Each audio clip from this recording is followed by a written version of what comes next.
Ladies and gentlemen, welcome to Patreon episode 54, public/Patreon episode. And what I mean by that? So, because we're doing a promotion for the Patreon and all that kind of stuff, 50% off, and you're gonna be hearing this on the public feeds, the first 30 minutes of this is for the public. The other 30 minutes... 100% free. And the other 30 minutes will be for the Patreon user. So basically, if you're a Patreon user listening to this right now, you're gonna get the full episode with no catch. But if you're on public feeds listening to this, you're just gonna get the first 30 minutes and the rest is gonna be on Patreon. And mostly because I was talking to someone, I was like thinking, like, hey, I'm thinking doing a public episode again for, you know, for Patreon and LGG and BattlefieldOne podcast, all that kind of stuff. And she told me, like, because she works in marketing, she literally told me, dude, you're already underselling your content so much. Don't stop doing free episodes and everything. Like, okay, but come on, that's like a...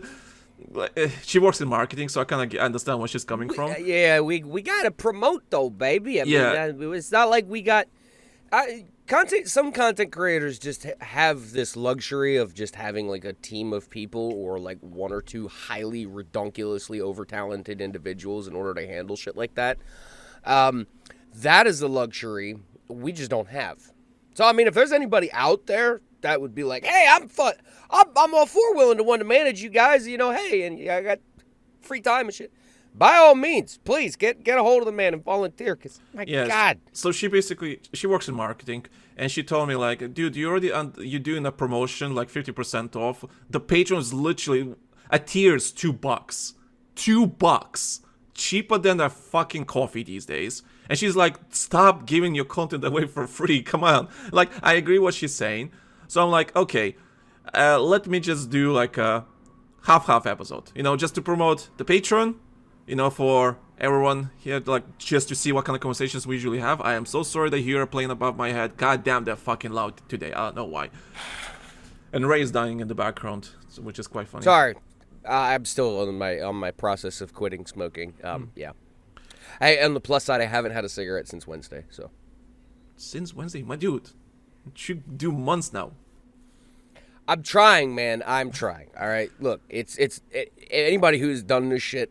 It's not easy. It's not like you can just be done with it. Does Teresa smoke? No. Yeah, okay. Well, because if she doesn't, she can slap you every time you think about it.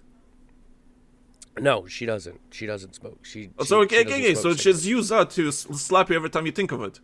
Right. I mean, the thing is, it's not her that needed to slap me. It's my literal chest and lungs that are basically going, this needs to stop. It's literally my health. Well, one way or another. It's nothing serious or anything like that, but it's the point where it's like, look, there are warning signs. I'm getting closer to 40. This is one of those things that just needs to stop. So I'm trying, especially considering my career is one of those things that kind of holds on to it as well. Like, if I lose my voice, that's it. This is done. This is done.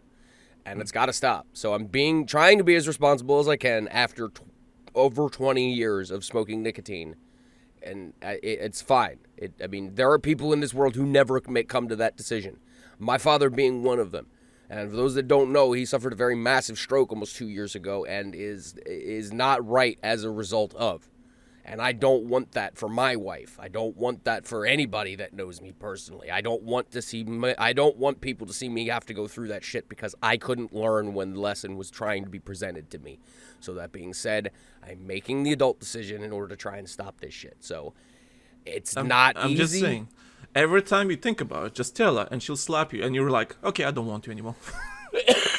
Look, I've talked to Junyun, who's a teacher of mine for improv and a very good friend of mine, and he gave me pretty much a course of action in order to take, because I've tried to do this on my own. It was not going very well. And now I'm back to vaping, but it's something in order to kind of help me wean the rest of the way off of the nicotine. Once I get off of the nicotine, then I can take and I can worry about did you try the usage patches? of it. They don't do shit. Okay. And snus packs gives me heartburn, something fucking fierce. I can't tolerate it. I can't do cigarettes anymore. because it just completely fucks me up. I can't breathe. I can't talk. I think you should go raw, my dude. Just raw. I've tried that, and believe you me, I mean it works all well until one small thing pisses me off or something doesn't go right at work. Well, that's what Teresa comes in. She comes in and slaps you. Right, but my wife can't go to work with me. That's the thing. So for the sake of my coworkers and everybody around me, I get what you're saying, but it's one of those things when you're laying in like a cargo belly and you're kind of just like, ah! You have a work husband at work, right? No. Really? The fuck?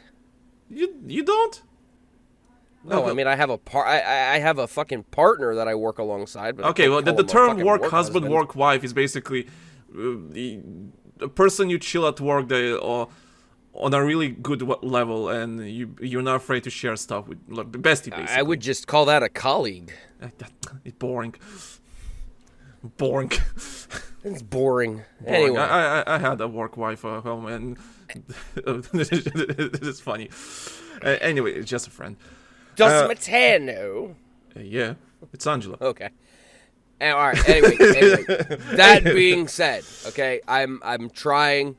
Please just be patient with me. I mean, it's been the fact that like I haven't even done really many auditions as a result because I know I don't fucking sound the same. So I'm taking that step today. I have auditions to do after we do podcast recordings today. So I'm trying to get my things back in order, okay? So just please be patient, ladies and gentlemen. Yeah, so basically, just to finish my point I did before, I know, this is why you get with LG episodes, with Patreon episodes, when we just talk about random shit that comes to our mind and we just talk about it. Anyways, the person I was talking to, the works in marketing, she's like, stop posting your free shit, like, stuff for free, because you're already underselling yourself and everything. I'm like, but I want to promote myself, I want to give something like so yeah, this is a taste what you're gonna get. And that would be where clips and shorts come in.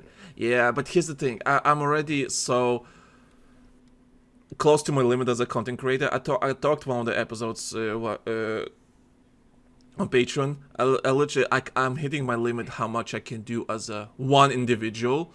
Yeah, I have ideas. I have so many ideas, like, the shorts and the clips and the live streaming and all that kind of stuff. But I don't have the time. I need help. I actually need help. I can't. I'm hitting the limit as a content creator how much I can do. Like, I haven't posted a show for a couple of days now because I just literally have no time, even though it takes a little bit of time to make a short, but still, that takes time. And I'm still doing other stuff and everything. So, this would be where a third person would come in, and it would be greatly appreciated in order to help with that advertising content and creation. Ray, why about you fucking quit your job and do this full time for me for no money, for no pay? Sure. Yeah. And like, while I'm at it, I could just be homeless. And, exactly. Try to figure out how to do this off of a street corner in a cardboard box. Yeah, exactly. And Patreon money will come in every month for half of what you earned back in the day. Sounds like a good deal, right? Sounds like a good deal. You can play Battlefield. Yeah. You can play Battlefield from a cardboard box, right? You can still have your that PC there. YouTube ad revenue is gonna do us all the best. Yeah. Also, Ray, I don't know if you have have you ever moments like in your life when you just remember something and you're thinking, "Wow, that was cringe." Every time I consider looking at some of our older content. Yeah, that's fair. I remembered something, actually. Well, it's been on my mind for a while, but here's a funny story. So, do you know why I'm always miserable, Ray? Because we're functioning adults, and that's just how things go. That too, but I have a childhood trauma, and I'm gonna share this childhood trauma. So, when I was a kid, I don't know, maybe like 7, 8, me and the family were going on holiday. We were on holiday. I think it was Spain. And I was a fucking child. I wanted some ice cream. That ice cream was shaped like the Garfield cat like the Garfield cat. It was the Garfield cat ice cream, right? I wanted to eat that ice cream so bad as a child. Like, oh look, this ice cream looks delicious and it looks like Garfield cat ice cream and everything, right? The shape and everything and so on. I know where this is going. 30 seconds later or a minute later, as I got that ice cream, we walked away from the ice cream was being sold. The fucking ice cream fell down on the floor. Oh, that's even worse. Fell down on the floor, and I was so sad that I never tasted how that Garfield cat ice cream tasted. And of course, the next moment I got new ice cream, but they ran out of Garfield ice cream. And I was so sad that I could never taste that Garfield ice cream. And to this day, I still remember that Garfield fucking ice cream. And why I'm always fucking miserable every fucking time.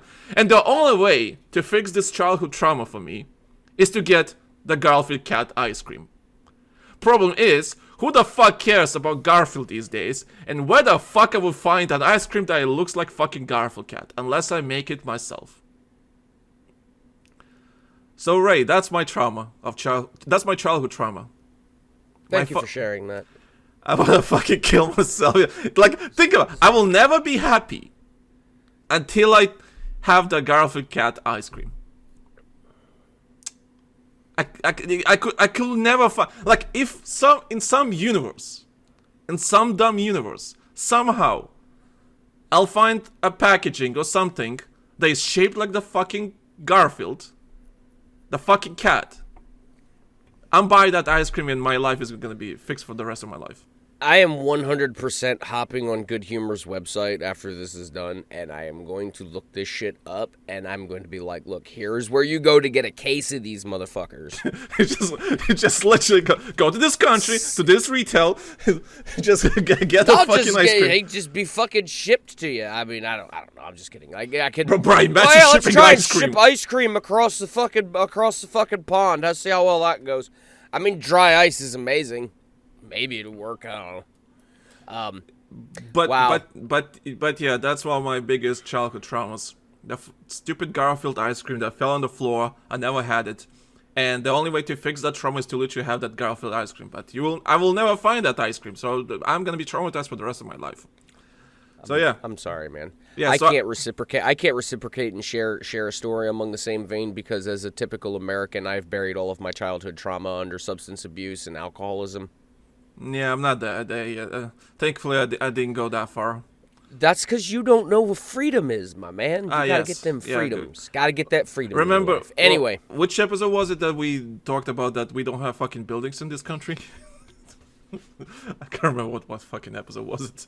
Like, I think it was like 2 or 3 episodes ago. I don't remember. No, it was like 10 ago. England is just one giant flat plain, and that's it. Yeah, exactly. We don't have any buildings here. Like, I think it was. No. You have any place where the cameras were set up in order to photograph the bridge and Big Ben all in the same go, and anything outside that just isn't rendered. Oh, okay. Yeah. So it's just like a simulation, basically. Matrix is fucking real, bro. Anyway. Yeah. Anyway, yeah, so that's my childhood trauma. The reason I'm talking about because I remembered a couple of days ago I was talking to Matea and I told her, like, oh, do you want to know my childhood trauma? And she's like, I don't know what to do with this information. I don't know how to process this. I don't know what to do with it. Do you want me to just... You want a hug? No, a hug will not fix it. The only thing that will fix this is just fucking Garfield ice cream. It's just the only thing will fix it in my life. And even then, you might discover that the pursuit of was providing you more happiness than the acquisition. Ooh. Because sometimes it's not about the destination. It's about the journey and the friends we make along the way to our Garfield ice cream cones. Yep. Oh my God, that was so beautiful. Yeah. Anyway, let's talk some more depressing stuff. EA is being... Okay, so the story is... A private equity. Did I say that correct? Equity? Private equity. Equity. Without the N. Is buying EA out under a leveraged buyout. Now, $50 billion. $50 billion. Yeah, it's amazeballs. So now, here's the fun thing. Going from publicly traded company to a private one. But here's the thing: Discuss. The type of buyout that is being put on EA for this, it is what is referred to as a leveraged buyout. Now, if anybody who doesn't speak business lingo or financial lingo doesn't understand what that is, I mean, even I'm not 100% on it, but basically that means in some way, shape, or form, the company, if depending upon how much debt EA has now, they are still going to be saddled with that debt and responsible in order to pay it off. This is the same thing that happened with Toys R Us. If anybody followed what happened to that company, it's the same style of buyout. Now, is the end result going to be the same? There's real no way in order to know. And we're never going to know these details of this business. We're not going to know the 100% details of this. Even after the FTC filings and everything like that, like there's not. Once the FTC filing happens, then yes, we'll see some details as part of it. But I want everybody to kind of be cautiously optimistic about this. I know I've seen a lot of Twitter comments be like, "Oh my God, they won't have to appeal to shareholders anymore," and blah blah blah blah. Oh yeah, I've seen and that, that's and fine. I'm like, ooh. And yeah, that's a good thing. But at the same time, let's consider this: you are now trading hundreds of thousands of problems for one problem. Because it's a foreign country that's buying this, and I'm not necessarily. All right, there's two things. There's the Silver Lake company and the Saudi Arabia's public investment group, a fund. And here's my problem already: the Saudi one. I don't really talk about politics on the podcast, on LGG or Patreon or. No, we avoid that shit for reasons. For obvious reasons, because people are gonna get riled up and everything. But I'm not afraid to say this.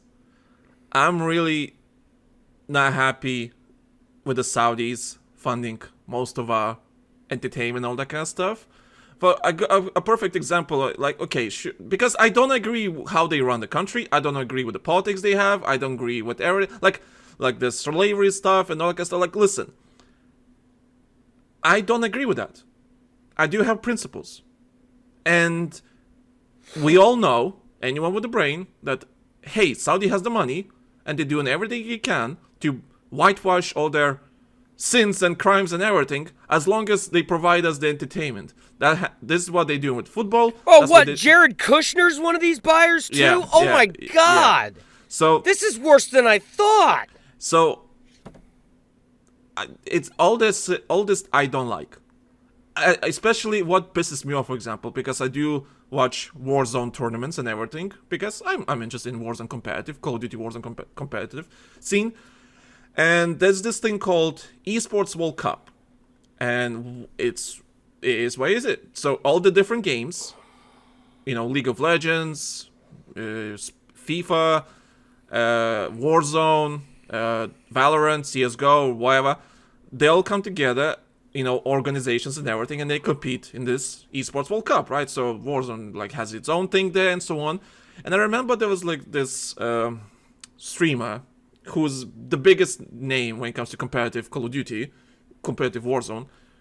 And he was just basically telling how basically he got paid off for the experience to go there to cover the tournament, right? The Warzone tournament. I'm like, okay, that's fine. That's standard procedure and everything. But why it pisses me off is because this is Saudi Arabia. We all know what kind of country Saudi Arabia is, all that kind of stuff. And the way they were glazing, how they were treated so well over there. It's the event was amazing. Everything we provided was amazing. All that kind of stuff. That's how they get to you. They literally just, don't look there. Don't look at that side. Don't worry about everything's happening outside. Focus on the tournament. Cover this, all that kind of stuff. We'll treat you nicely like a fucking king, right? And I hate that glaze that he did. I get it. They paid you to go there and cover it and so on. But don't you have a bit of self, what's the word? Not self-respect, more self-awareness. Self-awareness. Yeah, just think about it for a second. Listen, I understand Warzone competitive is not in a good state, and just because Saudi Arabia comes in and just hey, Warzone players, competitive scene and everything, we can fund all of this. And you can have fun. Can have your, I don't know, what was it, 1 million tournament prize thingy. It's fine. As long as you don't look here, that's fine. We can fund it and everything. And then the glazing happens and everything. Oh, it's so amazing and so on. I'm like, stop, my dude. I really want to try and find positives in this, because I don't want to be the cynic of. I don't want to be 100% cynical on this, because it could mean good things depending upon.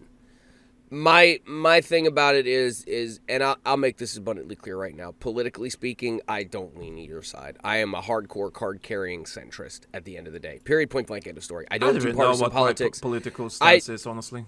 You're probably along the same vein as I am, because if anybody wants my honest opinion on what politics, especially nowadays, you just defer to George Carlin. I am pretty much a nihilist centrist at that. I just don't care anymore. A nihilist centrist. Oh man, it's such an awesome thing because you don't have a bias of opinion. You can objectively look at an idea and look at a person and go, "You're a fucking idiot," and be done with it, and not have to feel any amount of loyalty. Yeah, I operate on common sense. Yeah, so yeah, you would be a centrist. So that being said, I want everybody to understand that. I mean, if an idea is good, the idea is objectively good. I don't care what political party puts the idea forth, as long as it's a good idea. And it's good, and when I mean good for the gander, not just for a goose. I don't believe in that shit either. I mean, as much as I believe in individualism, in some way we all have to be a collective, because without the collective, the individual can't survive. Let's just be 100% fucking honest with that right now. We all rely on each other in order to survive on this big blue ball floating through space, and it's mostly of our own construct. End of the day, period. That being said, I want to find some positives in this. I really do. The people being involved with it, the companies involved with it. I have an odd feeling. I think this is the same LLC firm that bought Scopely up not too long ago. Yeah, and just based off, it is, yeah. So I'm not really confident right now. And the reason why I say that is because if anybody wants to have any idea, they looked at a game like Star Trek Fleet Commander, which is monetized to hell and back again. And when I say monetized to hell and back again, I'm talking the most, on a mobile game. Now, mind you, this is a mobile game. Look this up if anybody wants to verify this with me. The lowest price pack you could ever get your hands on is $20. And everything, and Tom will back me up on this, because when I was playing this, I used to shit on this all the time. All of the packs in that game are damn near $100 a piece. And that's not even for an entire section of content. I'm talking about parts of a content. Like, it's one of those bullshit instances where if you want a ship, you want a nice fancy new upgraded ship, well, it's 120 blueprints in order to do that. But we're not going to sell you all 120 blueprints for $100. No. Depending upon what tier this ship is, we'll sell you fractions of that for $100 each. So some ships, $100, some ships, $400. There's some new generation ships now, I've just happened to catch this, that they're probably going to be in the excess of $700 to $800. So this is like Star Citizen level monetization on an outrageous scale on a fucking mobile game of all things. Now, I want everybody to think that. Now, this is a thing that was going on before this company bought it. But here's the thing. It's been a year since Scopely's been acquired, and nothing as far as the monetization model has changed in that game, or any Scopely game. So that tells me they want the microtransactions, or should I say at this point, the major transactions put out as microtransactions. It's microtransaction level content for a major fucking transaction in money, and that's what they want. Point two. Another thing we're going to have to accept in this world is the U.S. market, as far as the consumer market goes, is not as fucking strong as it's been for the last 20 some odd years. Fact. Let's even say 30 years. Fact. Our spending power has decreased over the years. We're not buying luxury items. We're not buying entertainment items as much as what previous generations were doing. So these companies, and the worst part about it is they're American companies, just like other things, they're looking at other markets. So where have they been making a big chunk of their microtransactions money? The Middle East, those countries. You've said it yourself, Tom. What was it? United Arab Emirates has one of the highest rates of paid amounts of fucking like one dude you told me. So for anyone who doesn't know what Ray is talking about, many Patreon episodes ago, I said when I worked at a specific publisher, I was shown the data. Who is the biggest spender on a specific game? And boy, I found out that there's some dude spending $125K a year on a new game when it comes to microtransactions.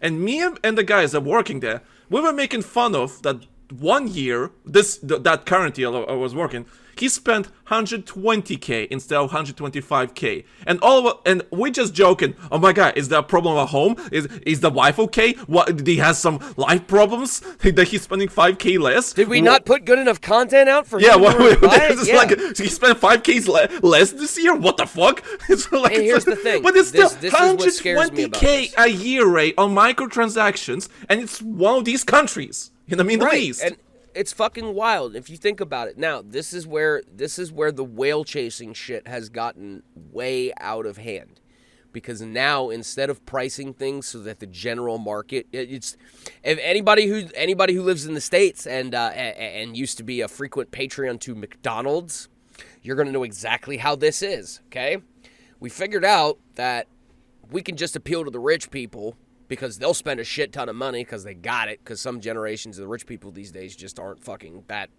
great with money, what with digital trading and cryptocurrency and what have you. So there's people in this world that got more money than brains. Let's be fucking real here. They're going to spend $30 for a meal and not fucking bat an eye at it. Whereas for me, spending $30 on a meal, holy shit, that is an hour and a half of labor of my day at my fucking day job. So that's the terms that I'm looking at it as. So, me as a customer, I'm no longer a viable customer anymore. Let's be real. I mean, video games. Let's make that example, okay? The average game price now is what? $70, $80, $70. Let's just go with 70, okay? 70. That is 3.5 hours of my life that I gotta work to pay for that fucking video game. Yeah. Yep. When in reality, that $70 is also half of my electric bill.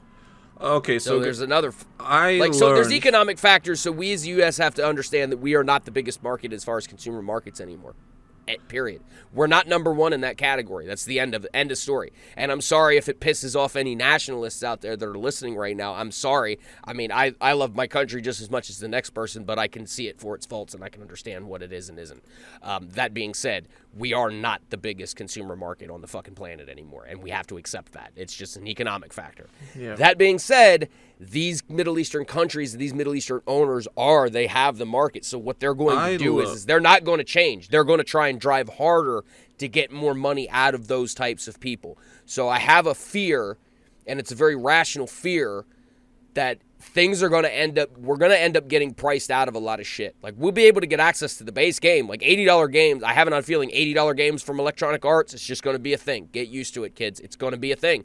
It is now. It's going to happen. I actually don't think it will happen, at least not that, because again, I think we live in different areas. Like, or before I learned that, before I continue with that, I learned that 10% of EA shares are being bought by the Saudis already. So 10% of the EA shares are owned by the Saudis. So use that information. Right, but it's not like that's a controlling stake either. Sure, I don't know what other stakes are. Maybe it is a controlling stake. Usually to have controlling stake in a company, you have to own over half the shares.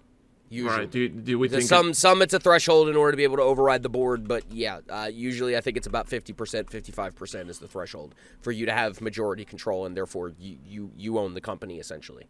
Yeah. Not totally, but you get what I mean. I don't know how to Google this question to figure out who owns majority of the shares, but I mean, that's the point. You probably won't. That's not something you're going to see until a quarterly share report, because because things are going to change. They might have bought in more shares when this announcement was made, so they might have controlling stake already. We just don't know. EA stock did jump by 17% since that announcement that there's a deal happening sooner or later with them buying the EA for $50 billion. Right, and the smart thing about it would be you would have bought in on that shit before this announcement. So I mean, EA stock prices are going to go up as a result of this buyout, because you're going to have those people that are going to want to throw money at it just so that they can get money back when the stock gets bought out and the company goes private.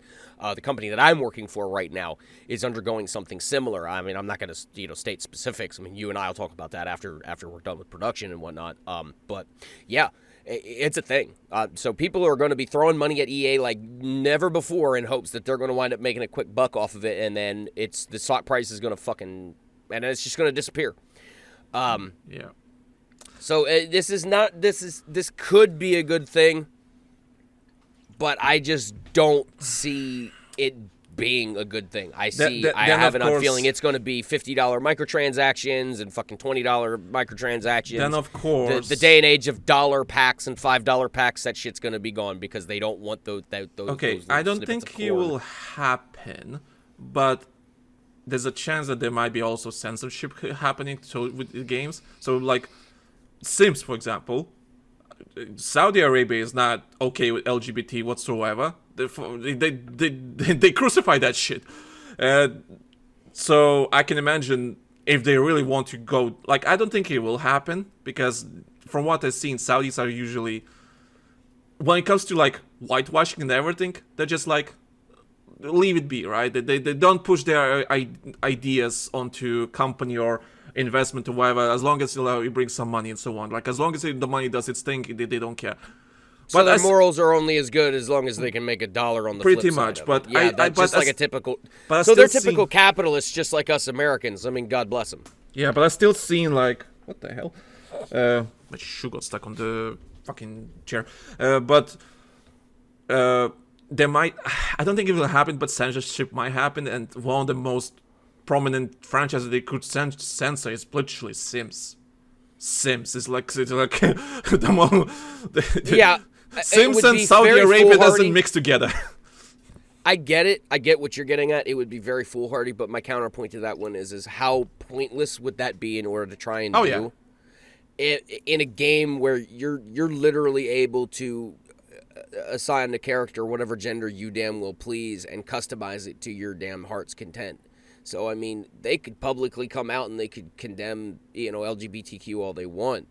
The thing is at the end of the day, there's still the options there for those players in order to be able to create those characters. They're probably not going to be as openly embraced as what they are now, with EA being a publicly traded company, and as sad as that is. But that's unfortunately that's just how this shit goes. I hate to say it. The company owner is the company owner. If the company owner doesn't want to stand by it and embrace it, it's up to the market in order to make them understand that might potentially be a mistake. That's how it works. You as a consumer, your power rests in that pocket that you have and you sit on all day. It rests in that pocket. If you don't spend you spending the money is the ultimate deciding factor at the end of the day. If they want to stick by their guns and they want to lose money, that is entirely on them. If they don't want to appeal to a market, or if they want to appeal to a specific market and only make money off of that market, then they don't have the right in order to sit there and be surprised when other markets and other demographics are not contributing to their bottom line. It's just business 101. And, and it's a thing that I've screeched about and pointed out for the last, almost 15 years now, that business ethics have just gone down the fucking toilet. Period. Oh yeah. It's Oh, now yeah.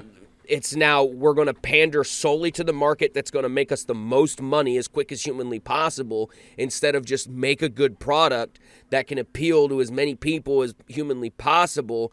Let's not try and shove our ideologies or politics into this shit. Let's just make good product, tell good stories, do good things, and be done with it. And it seems like we've lost our way on how to do that. It's either you fully pander to certain groups, or you might as well just not exist. And I hate that shit.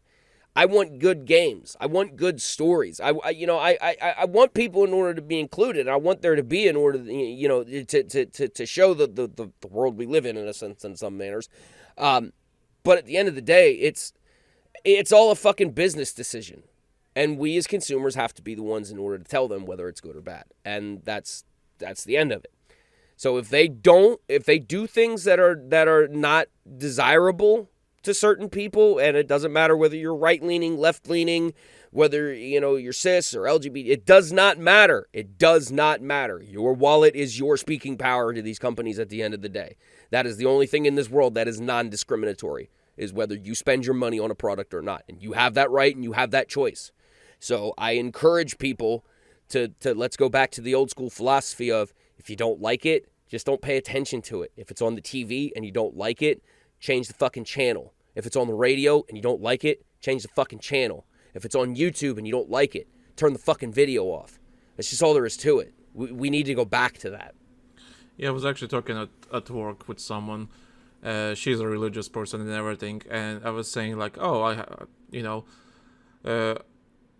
she was asking, "Oh, do you want kids and everything?" The whole conversation turned to like, if gay couples should allowed to have allowed to be like adopting a child and everything. Like listen, why does it matter if the child can get good parents? I don't give a shit if they're gay or not. I don't give a damn. I want the child to have a good life, you know? I've seen straight people completely fuck up raising a child. Exactly. And I've seen gay people do exceptionally at raising a child. And you can flip that on its head too, and both are true.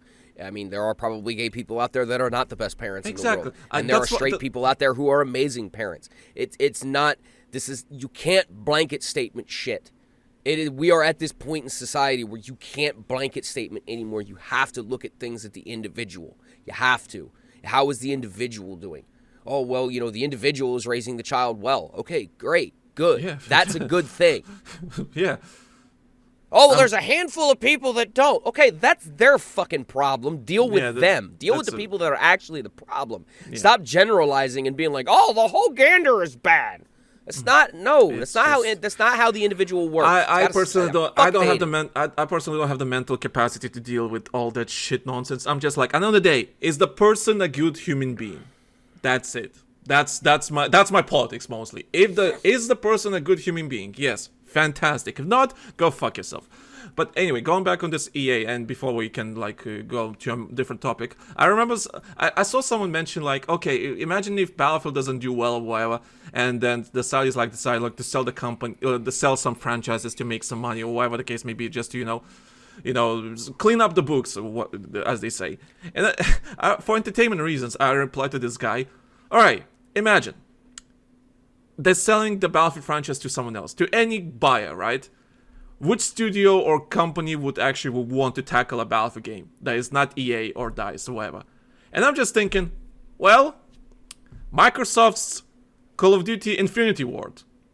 Infinity Ward would be a perfect there will be a perfect studio to make a Battlefield game, because the way they work with Call of Duty these days, it pisses Call of Duty players so much, because they're trying to do they're trying to be creative and everything, and and they're low-key leaning to a Battlefield type of style gameplay, and that would be the perfect studio to make that transition from Call of Duty. And they brand new audience, new players and everything, and they will stop appealing to the Call of Duty players, because from what they had seen, Infinity Ward pisses off Call of Duty players because this is not Call of Duty. Well, it's a bit different. No, fuck you. So Infinity Ward will be a funny studio to actually tackle a Battlefield game. That's the way I get what you're saying. I get it, but we got to look at the business speak and the business aspect of it. Yeah.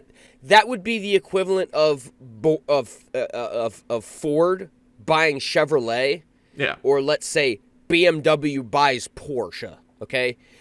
Let's be real here. Yeah. BMW is going to want their product in order to be better than Porsche. Yeah, so of course. To think that Infinity Ward would buy the Battlefield IP. Microsoft, not Microsoft would buy the Battlefield IP. Studio. Yeah. Okay, right. Okay, let's just say Microsoft would buy the Battlefield IP. Okay. At this point in the time, Battlefield is the direct competitor to Call of Duty. It doesn't make any sense to me from a business standpoint. Yeah, of course. Why they would want to buy their competitor and then sink money into it to make it better. Than something that's already printing money. Yeah. So to say that, I would sit here and go, yeah, that probably wouldn't be a bad idea on paper, but the reality of what would happen is it would mean the death of the Battlefield franchise, period. It would just be done. This hangs on even more, like what we've said. If this game doesn't do well, franchise is done. Definitely now. I'll die on that hill right now. We can actually move to our next topic as we say that. So anyway, before we end this for the public part of this episode, I'm kind of worried that it's gonna happen. I think it's now clear that it's gonna happen. Sure, some last minute problems might happen and the deal might not happen, but I think it's happening. They will realistically, the only group of people that could stop this is probably the FTC, and to be perfectly honest, with some of the names that are tied to it and the administration, I don't see that happening. This is going to happen. Yeah, the deal is happening. The deal is happening. At the end of the year, we're probably going to hear that EA is a private company at this point.